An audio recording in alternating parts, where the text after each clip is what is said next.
In an old aquarium in California, there lived a legend, Jessica Cole and her giant killer whale friend, Orca. Their bond wasn't just the usual trainer-animal relationship. Jessica was only 18 when Orca first arrived at the aquarium. Now Jessica was 48, and Orca had spent all 30 years of his life by her side. They had watched rain together, endured storms, and performed countless shows. Orca's very first jump, Jessica's first fish treat in her hands, every memory was etched deep in their hearts.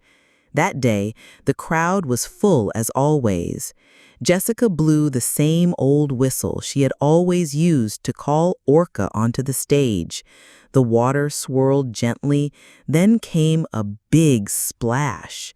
But this time, instead of a friendly greeting, Orca clamped his jaws around Jessica's shoulder. At first, the crowd thought it was part of the act, but when blood began to spread through the water, screams replaced the cheers. Staff members rushed over, pulling Jessica out of the tank. Medics quickly covered her wounds. Everyone held their breath. No one could have imagined that 30 years of love could shatter like this. Jessica opened her eyes. Everyone expected her to say something defensive, to blame Orca, but she simply turned her head toward the tank and said one word, "Buddy." Her tone wasn't angry.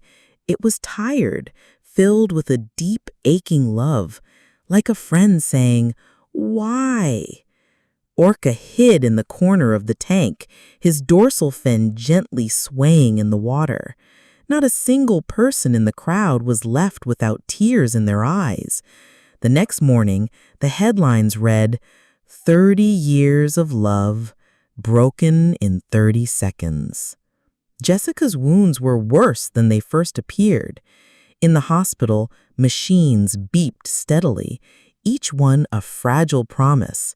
She asked the nurse for one last look at the tank, even just a photo. They brought her a live feed from the aquarium. Orca swam in slow circles, as if searching for her. A weak smile touched her lips.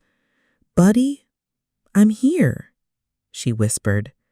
The monitor flatlined, the room falling into a heavy silence. Back at the tank, Orca stopped moving, floating still in the water. For a long moment, it was as if he knew